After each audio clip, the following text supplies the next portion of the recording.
Hello everybody, Garrett Rossi here again from Emerald Machine Shop. This will be our second YouTube video. I am third generation in my family to own and operate this place. I work with my dad.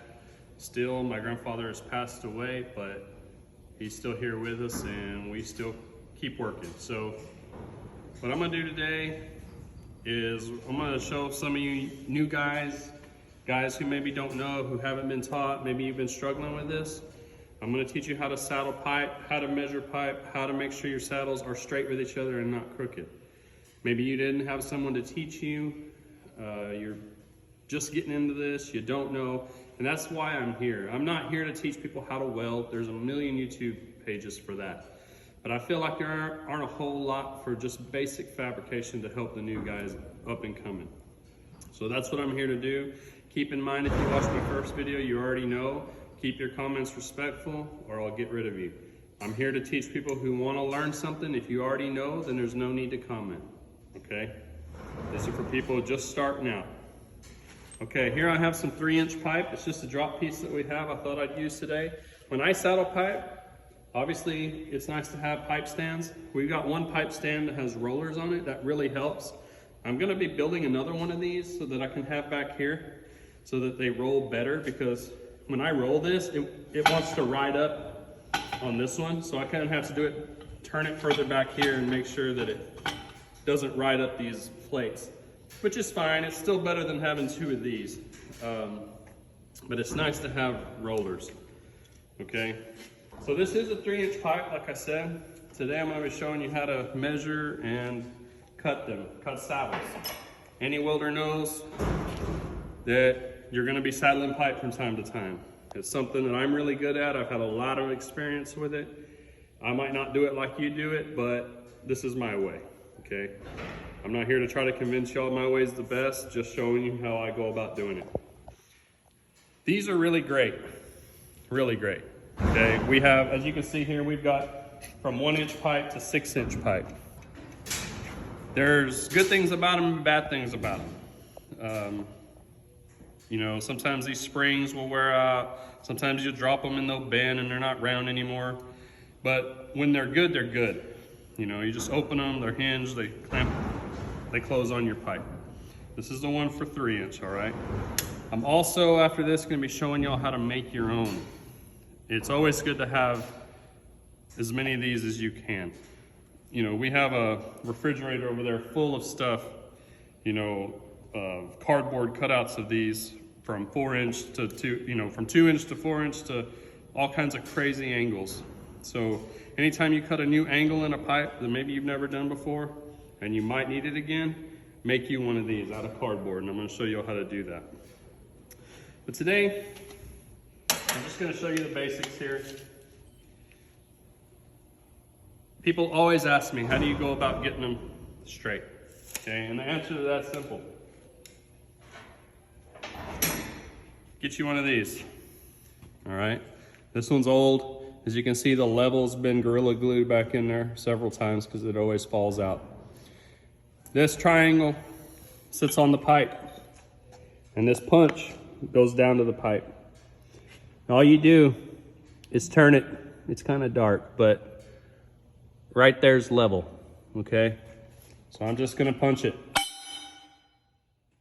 All right, now I'm gonna come down here and I'm gonna do the same thing.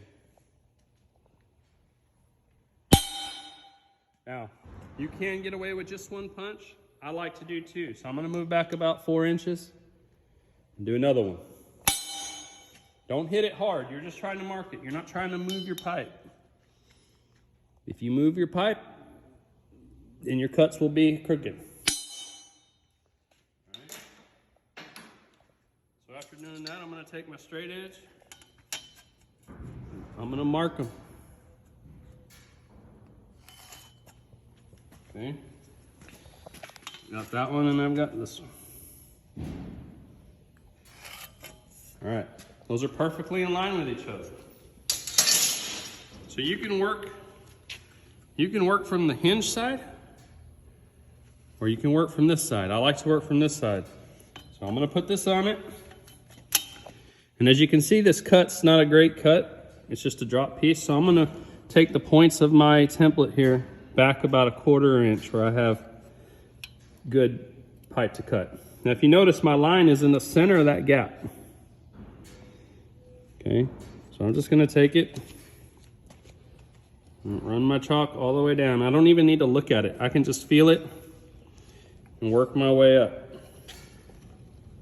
All right, the key to doing this good is a good sharp soapstone. Keep it sharp. If you have to sharpen it after every one of these, do it. We'll come over here and we'll do the same thing. All right, we're not really making any certain length here. I'm just showing you how to do this, but I will give you some pointers as you go.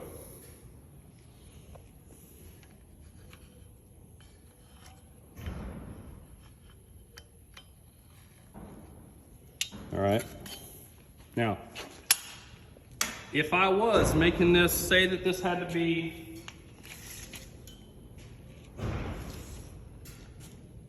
say it had to be 49 1/4 inches. That's just so happens what that came out to be.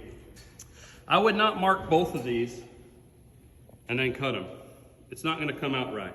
Always saddle one end, grind it, clean it up, make sure your pipe fits. You always wanna have a drop piece of the same thing to try in your saddle. Once that's right and you've smoothed out your cut, then you hook your tape on it, mark to where you want it, mark it, put your template on there, and then cut it.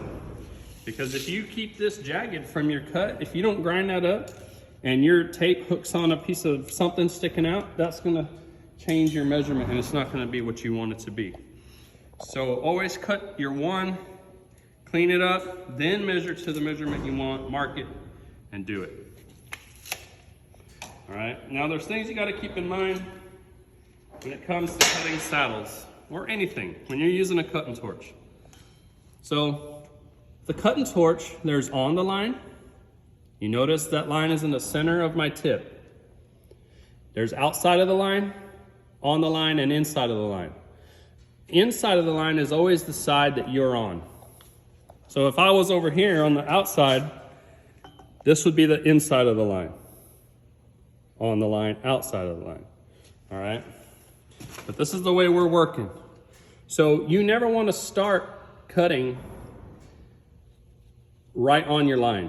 You always want to go to the edge and work back, or about right here, get it hot, blow through and come to your mark. All right? This line is the measurement you want. So you don't want to cut this on the line because it's going to be short. And you sure don't want to cut it back here because then you're going to be the width of the tip too short when you go to put it in. You always want to cut a saddle on the outside of the line, all right? Now, one thing I do is when it comes up to these points, I've learned that these templates aren't always 100% true. So as I come, I'm gonna be on the outside of the line, but when I get to the top right here, I'm gonna cut it on the line. I'm gonna go from outside to on it right here, okay? I'm gonna cut it on it to about there, and then as I angle down towards the other side, I'm gonna go back to the outside of the line. I would rather this saddle fit a little loose than way too tight and have to go back and grind it or even trim it out again. That's just waste of time. So I cut the points down just a little so that I know it's gonna fit good the first time. All right? And another thing, some people will start here, come and go all the way down, all the way down. That's fine and dandy, but I don't like doing that because sometimes you cut into your part down here. I like to turn my pipe as I go. I'll come, I'll start, I'll go to here, I'll come back around to about right there. Then I'll just roll it around. And I'll roll it around the whole way, okay? Also, in what is your valley of your cut, you want your torch 90 degrees with your pipe. All this right here, you want it 90 degrees. But as you come, you'll notice that as I come up on these points, I raise my torch up because I want that cut down in an angle, because that cut here on these points has to fit the contour of the pipe. I'm still gonna have to go in and grind it and smooth it up, but it helps, because if I cut it square all the way around, it will not fit. You're gonna have, those points down here are gonna leave you a huge gap here. So as you come, you'll notice that my torch will go higher and higher and higher, okay? And then as I come this way, it'll be high, and as I come back into the valley of the cut, I'll lower it and lower it, lower it till I'm square again here in the valley, okay? So, that being said, let's make our cut.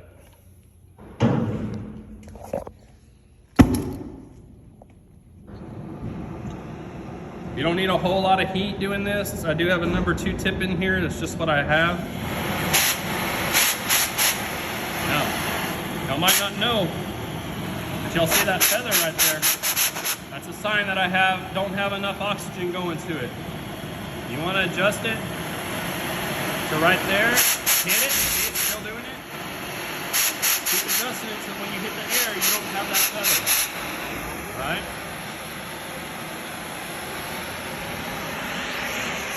Remember what I said. You can start here, or you can start here.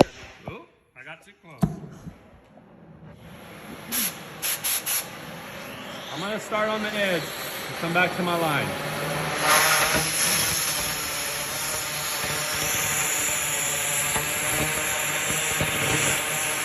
Staying on the outside of my line.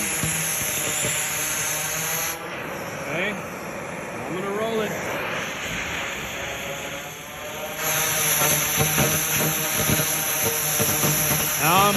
Now I'm on my line.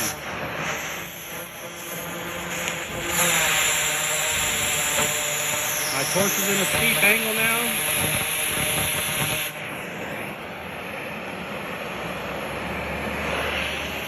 I'm going to continue in a steep angle to about right there. And I'm going to square my torch back out again.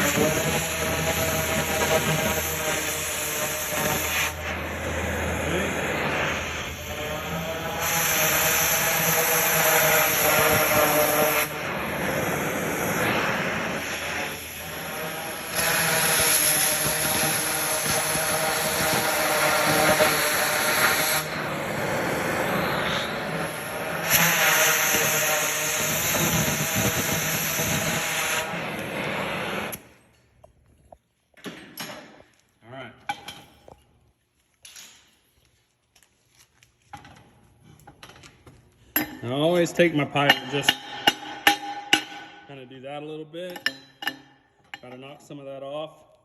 You can see it fits pretty good, but there is a bit of a gap. You always have to come in here with your grinder and angle these points down. The problem isn't in the valley, it's going to be in these points. So I always put one of the points straight down.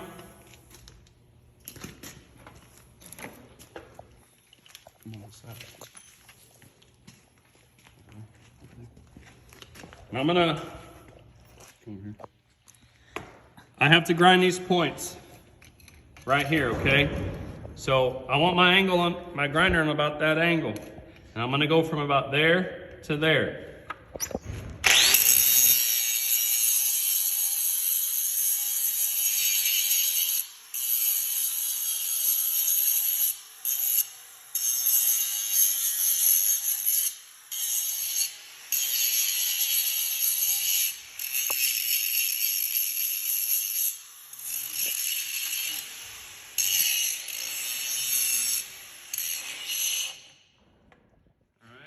Turn it. I'm going to do the same thing.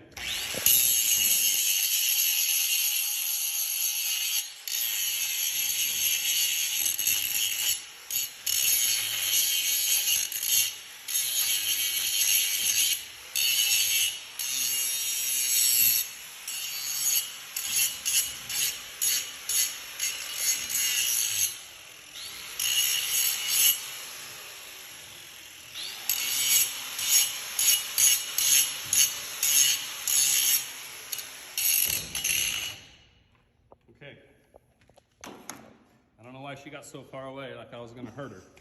But I always grind the outside edge of the pipe just to clean it up. Getting all that rust off of there, or a little bit of slag helps for the welding purposes.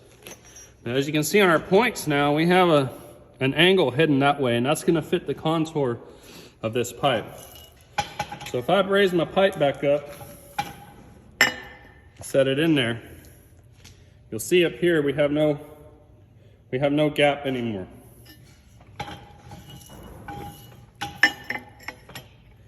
It fits perfect. We have just a little bit of play here on the sides, which is fine.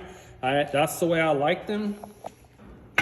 I would rather it fit like that than to have to trim it or cut it again. And it's only about a 1/16 of an inch on each side.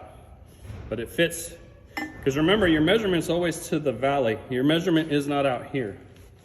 Now, if you wanted to, say you were gonna go on a job and you had 2 poles and the poles were perfectly level, you knew they were level, and the measurement matched at the bottom, middle, and top, and you wanted to pre-cut all of these to go in there, you could do them like I'm doing here, or you could cut the pipe to length and then go saddle them. But in order to do that, you need to know what your measurement is from your points to the valley. So how would we go about doing that? Well, it's pretty simple. You can use your template, and all you have to do is stand it up on the points and measure, and it would help, to level it. See, you're gonna have an inch. That's what it is. That's what it is from the point to this. So if I needed a 50-inch pipe saddled, but you just wanted to cut your pipes in the chop saw, take them with you and saddle them out there, you would just add an inch and an inch. You'd add 2 inches to the measurement that you knew you needed. And then you could go and saddle them and they would fit. And that applies to any of the sizes. These, you're looking at, you're looking at about 5/8, and the measurement's gonna rise from there. But that's a pretty simple way of doing it, and that's how I'd go about doing that. Now, I don't see any reason to go ahead and saddle that side, because this is just showing you how to get them straight with each other. And even now that I've turned this, and say this is our line, it's not level on top anymore, but that doesn't matter because it's marked. I can come over here with it being crooked, put my template on it. As long as that line is in the center of this gap, I'm gonna be straight with that cut because of what we did with the punch marks and the line. So always, when you're laying stuff out, chalk marks tend to get erased. So always punch your chalk marks. That way, if everything gets erased, all you gotta do is come back, find your punch marks and remark them. I've said that in the past, but I can't emphasize that enough. Always punch your work. You might come back the next day from working outside and it's rained and all your lines are gone, or you just messing with your equipment and it gets taken off. You'll always be able to find it again. Okay? Keep those tricks in mind. Now, like I say, this is just how I go about doing it. This is the way I like to do it. I've probably done thousands and thousands of these since I was a little kid. We did a lot of this kind of work, building cattle pens, building gates. My grandfather probably saddled 1 million pipes in his life, and he had every template you could think of, and they were all handmade. They didn't have these back then. But it just takes practice, okay? But remember, you want to cut on what would be the outside of your line, away from you. The inside's always the side you're working on the line, outside of the line. Because the line is the edge that you want. So if you cut it on it, it's gonna be a little too short, and if you cut on the inside, it's gonna be way too short when you go to put it in. So So just remember those things, all right? Now we're gonna work over here. And I'm gonna show you how to make one, how to make your own templates, okay? It's really not hard. We'll probably use this since it's a little bit hot still, but that's okay. So we're gonna come over here and get this on top again. Remark our line. Our line's gonna be important for this. All right. So this is a 3-inch pipe that measures, pipe's always measured from the inside. It's 3-inch ID, 3.5 OD. So I don't know the exact equation for pipe, but it's roughly 3, whatever the width is, times 3, okay? So we got 3.5, 3 times 3 is 9, half and a half. You know, we're talking about 11 or 12 inches is what we're gonna need to go around there. But I always go a little extra. I'm gonna make what I'm doing about 14, 15 inches long, and then we'll cut it at the end. So say you wanna make some of these. Say you can't afford these, but you can afford cardboard. All you gotta do is go to your local feed store. This is where we get those. They give them to us. They come on the bottom of the pallets that the feed sits on. We take all of them we can get, okay? You never know when you're gonna need to draw something out. So you're gonna want it to go from your points back about, I like to go 4 or 5 inches, all right? I like quite a bit of cardboard back here. So we're gonna cut us a strip 5 inches long by about 15 inches long. And that's gonna be way too long, but we're gonna cut it. Now you want it to be square, your rectangle that you're gonna cut out.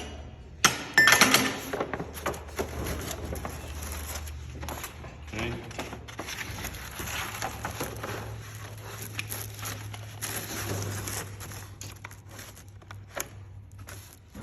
I have a pencil somewhere. Use. Okay, right here I've got 5 inches. 5 inches. Put your straight edge up there. Hold that down.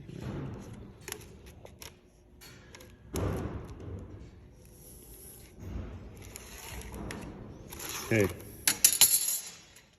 This piece right here is already 19 inches, so that's just where I'm going to leave it.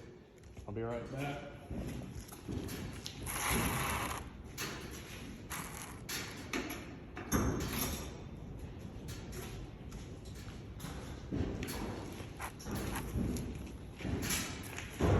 Get you some scissors and just cut it on the line.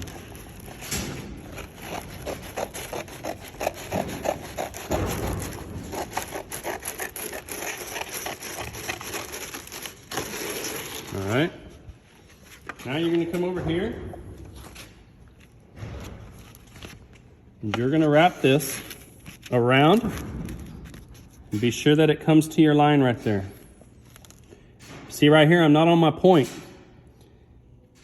See it, get over here. See, I'm not out to the edge of my point yet, so take it to the edge of your point and be sure you're on your line. And finish coming around with it. Take it all the way around, just like that. Now what you're gonna do, get my pencil,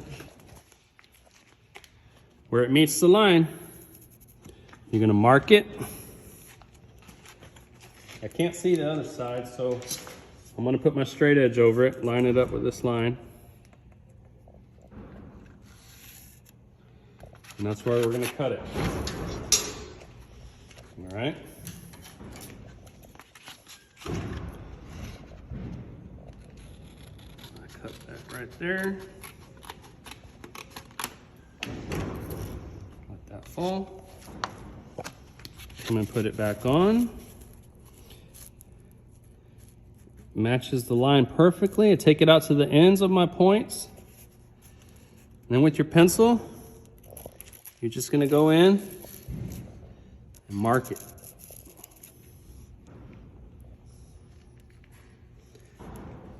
It's pretty hot still. Normally let it cool. That's okay. You can see you have the outline there that you need. I'm just going to follow it.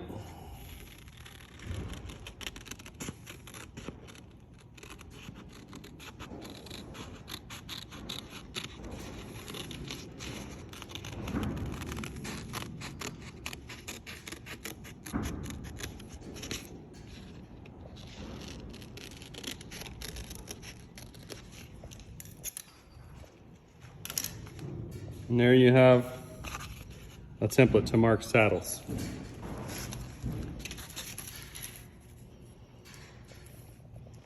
It matches it perfectly, so I could come down here if I wanted. I can see my line there. I would just line it up with my line.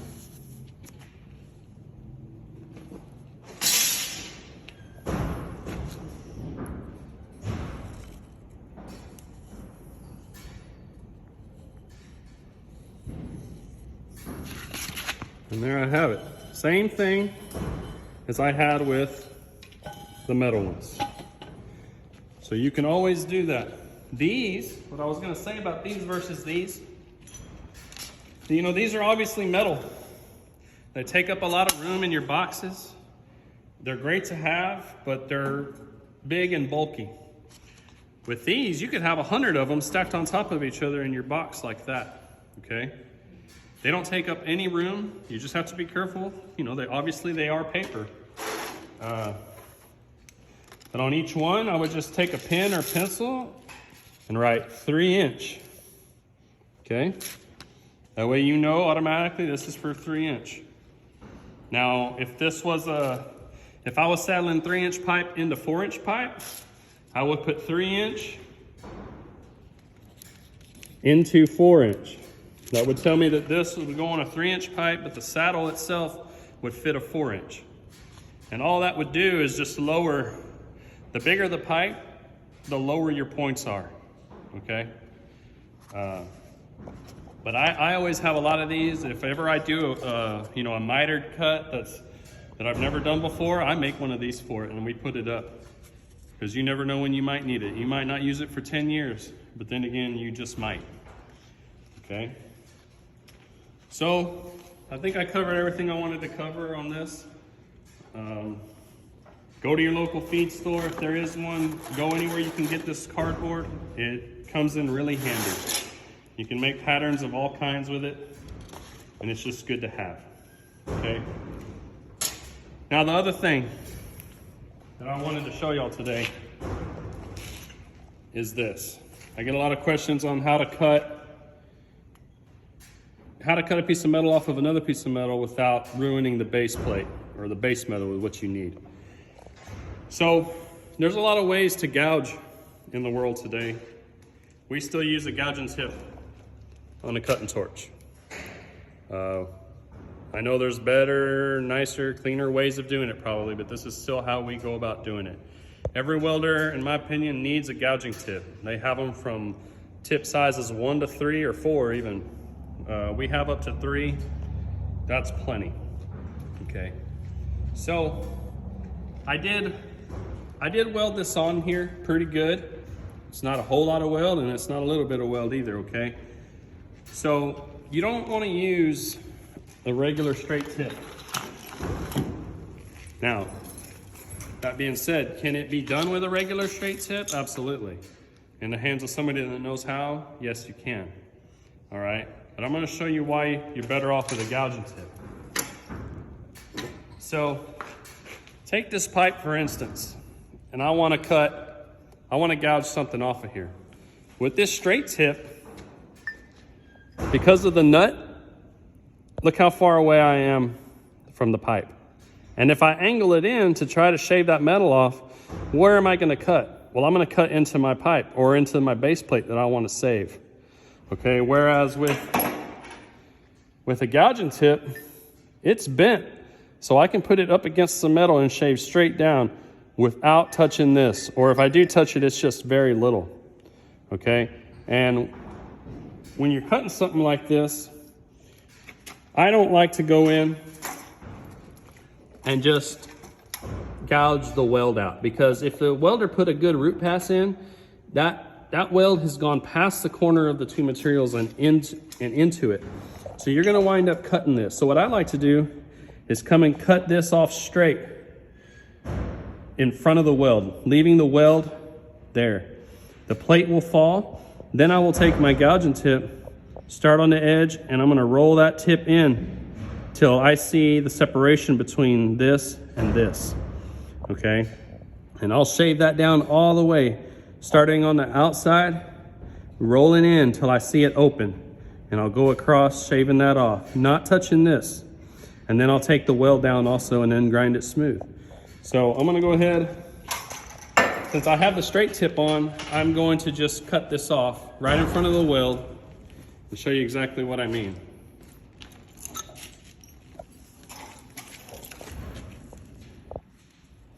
All right,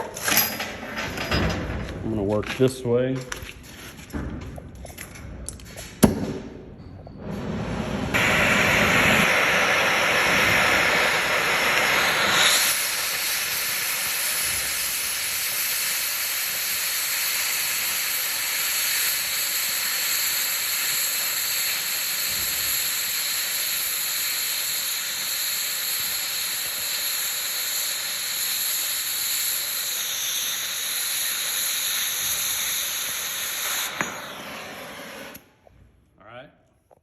So if you look at it, I cut it just in front of the weld. Now I could have got closer, but I do not recommend that someone just learning how to gouge cut any closer than at the weld, because you're gonna end up doing something wrong. With experience, you can get closer and closer with the straight tip, but I would rather you not do that. So I'm just gonna take my straight tip out now. Put in my gouging tip.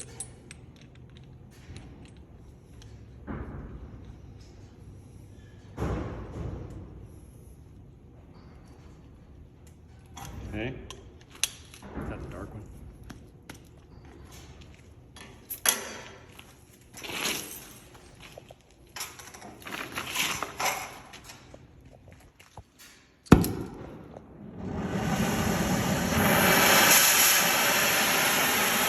Okay, so now that I have this gouging tip on here, I'm gonna start on the edge, and I'm gonna come in. I'm gonna roll my hand over to the left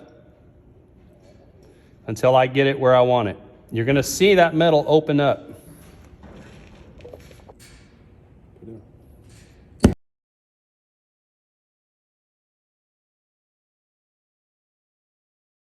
So as you'll see here, I come in and I start heating the metal out on the edge that I cut. Once the metal's hot, I'll go side to side a little bit, getting that heat distributed everywhere, and then I'll start rolling that tip in towards the base plate.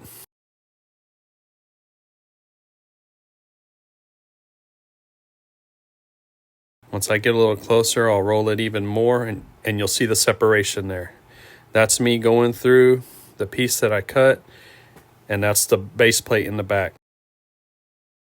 I'll go off to the sides and take some more off.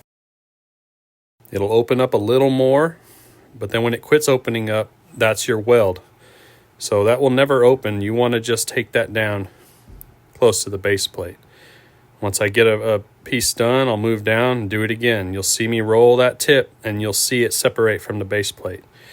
And you'll notice that I'm never cutting the base plate as I do this.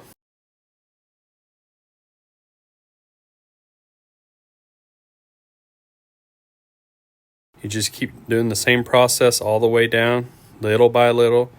Don't get in a hurry, because you'll end up doing something wrong. Take it all the way to the bottom. You see it separate. Then you can go take your weld down. You want to leave your weld, about a 1/16 from the base plate, and you can grind that away. Go to the other side and do the same thing. Just working it side to side, taking it down. A little bit will open up.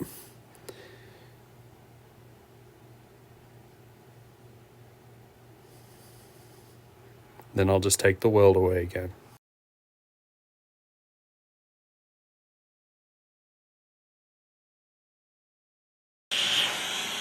All right. So I've got that shaved away, and I took the weld down also. The weld's probably less than an 1/8 inch higher than the metal. If I go to get any closer than that, I can probably take more of that down, no issue. But if you're just starting out, you're gonna have a hard time with that. But I would just take it down to about a 1/16 above the base plate and then just grind the rest away. You know, you can get some junk metal and practice on this, okay? You can do this, you know, with anything that's butt welded up there. Now, if this plate that I just cut off had been beveled, you wouldn't have been able to do that because it never would have opened up because it would have been solid metal through and through. But I would go about just doing it like this. Like I say, I never once nicked the base plate. And like I say, you're starting on the edge. If you see it, you get it hot, and then you roll this way till you get to that opening. You start on the outside and roll it.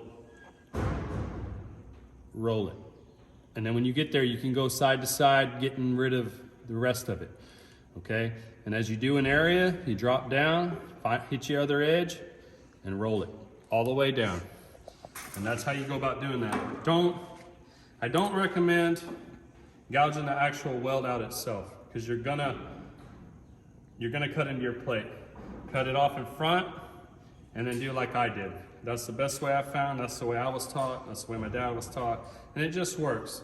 And like I say, there's other ways of doing this. We still go about it pretty old school with the gouging tip. I might look into some other ways of doing it, where we don't use so much oxygen and settling. But thanks for watching, and these are just some tips I wanted to show you that most of my biggest questions on Instagram. So I have a whole list of other videos to make. We'll get to them slowly, and I hope y'all enjoyed this, and please turn on your notifications so that when I post a video on YouTube that you get to see it. And thanks for supporting us all the years through Instagram, and I hope to be able to give y'all good content in the future on YouTube. We have a lot to offer. You know, we've been here since 1964. We're pushing 60 years here, and just have a lot of knowledge to give out.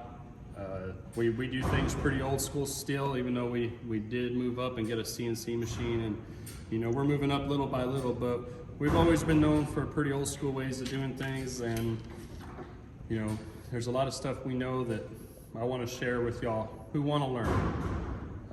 If you don't want to learn, if you already know, then this isn't the page for you. But y'all have a good day, and we'll talk to you later.